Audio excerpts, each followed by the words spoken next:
21 de janeiro, de acordo com o calendário da Igreja. Venerável Máximo, o Confessor. Máximo era um constantinopolitano de nascença e, de início, um cortesão de alto nível na corte do imperador Heráclio e, depois disso, um monge e abade de um mosteiro não muito longe do Capitólio. Ele foi o maior defensor da ortodoxia contra a heresia monotelita, que procedia da heresia de Eutíquo. Por assim dizer, como Eutíquo dizia que havia apenas uma natureza em Cristo, monofisitismo, da mesma maneira os monotelitas diziam que existia apenas uma vontade em Cristo, monotelitismo. Máximo se opôs a isto e se tornou um oponente do imperador e do patriarca. Máximo não se assustava facilmente e permaneceu resoluto até o fim em provar que haviam duas vontades tanto quanto duas naturezas em Cristo. Por seus esforços, um concílio foi realizado em Cartago e outro em Roma. Ambos os concílios anatematizaram os ensinamentos dos monotelitas. Os sofrimentos de Máximo pela ortodoxia não podem ser descritos.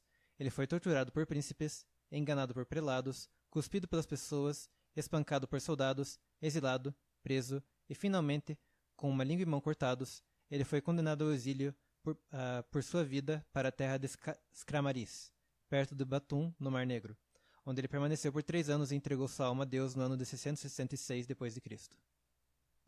Abençoado Máximo, o grego.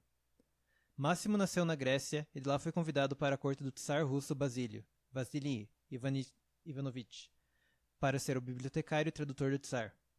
Ele trabalhou incessantemente, mas também sofreu muito pela verdade. Ele passou muito tempo na prisão, onde escreveu um bem conhecido cânon ao Espírito Santo, que é ainda hoje usado na Igreja. Ele repousou no Senhor no ano de 1556 d.C. O Santo Padre Mártir Neófito. Neófito nasceu em Nicéia, quando ele ainda era uma criança, e com a graça de Deus ele fez muitos milagres. Neófito fez jorrar água de uma pedra e ressuscitou sua mãe morta. Ele foi guiado por uma pomba branca para o Monte Olimpo, onde ele expulsou um leão de sua caverna e ali morou. Aos 15 anos, ele foi torturado por Cristo em Nicéia durante o reino do imperador Diocleciano, e de maneira alguma ele negou a Cristo. Depois de ser espancado e preso, Neófito foi jogado no fogo, mas Deus preservou sua vida. Então eles o colocaram na frente de um leão faminto, mas o leão se agraciou com Neófito. O santo reconheceu o leão como o mesmo da caverna onde ele praticava ceticismo e começou a afagá-lo e ordenou a retornar para a caverna. Então Neófito foi perfurado com uma lança e sua alma foi habitar na mansão do Senhor. A Santa Mártir Agnes. Como uma jovem de 13 anos, Agnes foi jogada no fogo por sua fé em Cristo e foi então decapitada. Ela mostrou grandes poderes de operar milagres em sua vida e após a sua morte. Agnes sofreu durante o reino de Diocleciano no ano de 305 d.C. Hino de louvor. O grande espaço do mar abriu por todos os lados. A terra como um tronco do jardim celestial, mas como um tronco escuro com frutos dourados. Então a terra escura como um firmamento estrelado. A terra silenciosamente estende seus galhos invisíveis, e os galhos, estrelas, maçãs douradas. Ah, quão maravilhoso o fruto de uma lama sem valor! Qual misericórdia Deus para a terra escura! E o homem é terra, o corpo da terra. No firmamento são as suas estrelas, estas são suas boas ações. Seus pensamentos são arco-íris, e eles vão até o fim do mundo. Galhos invisíveis, estrelas em suas pontas. Frutos, frutos o Senhor espera do homem criado. Por seus frutos apenas ele julga a vida do homem. Quando a morte sacode a árvore, que as maçãs douradas de sua vida caiam nas mãos de Deus. Então você será capaz de dizer, eu não fui em vão, porque na bela realidade eu sonhei um sonho feio. Reflexão. A fé cristã é a única fé no mundo que possui um padrão de valores determinado que nunca muda. Sobre como ela, a cristandade, mede e classifica esses valores, São João Crisóstomo fala claramente. Ele diz, coisas possuem distinções triplas. A primeira são boas e não podem ser más. Por exemplo, sabedoria, caridade e similares. As segundas são más e nunca podem ser boas. Por exemplo, perversão, barbárie e crueldade.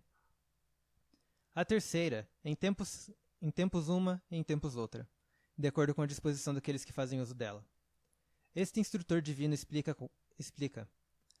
como riqueza e pobreza, liberdade e escravidão, poder e doença e até mesmo morte em si caem na distinção de serem neutras, pois não são boas nem más por si mesma, mas se tornam isso ou aquilo de acordo com a disposição dos homens, e de acordo com os usos que os homens fazem dela.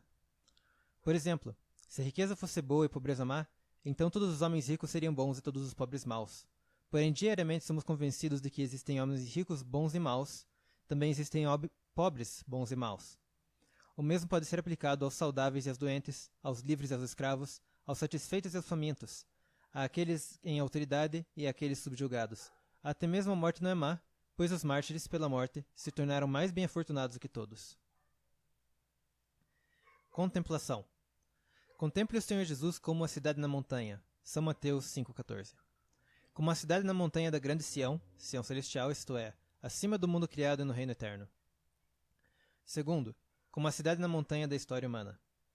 Terceiro, como a cidade na montanha da minha própria vida, isto é, no auge dos meus ideais, no pico dos meus pensamentos e desejos. Homilia. Sobre entender a partir de ações. Se alguém quiser fazer a vontade dele, vontade de Deus, conhecerá a respeito da doutrina, se ela é de Deus ou se eu falo por mim mesmo. É de pouco benefício provar por lógica humana que os ensinamentos de Cristo são os ensinamentos de Deus. A maneira mais rápida e certa de saber que essa vontade é praticar a vontade de Deus da mesma maneira que Cristo a proclamou e testificou ela.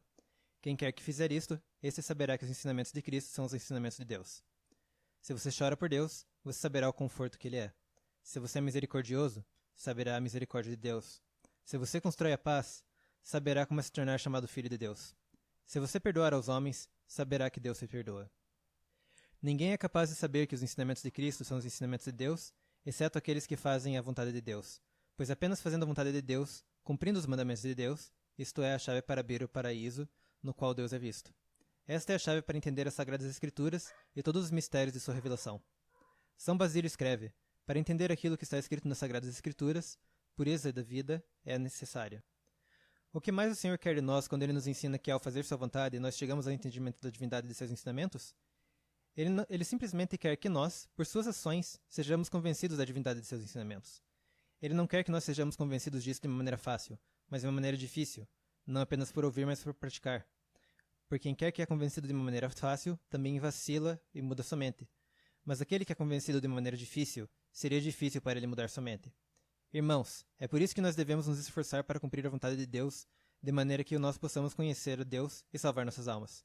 Ó Senhor completamente sábio, ajuda-nos pelo poder do Teu Espírito Santo a fazer Tua vontade. A Ti seja a glória para sempre. Amém.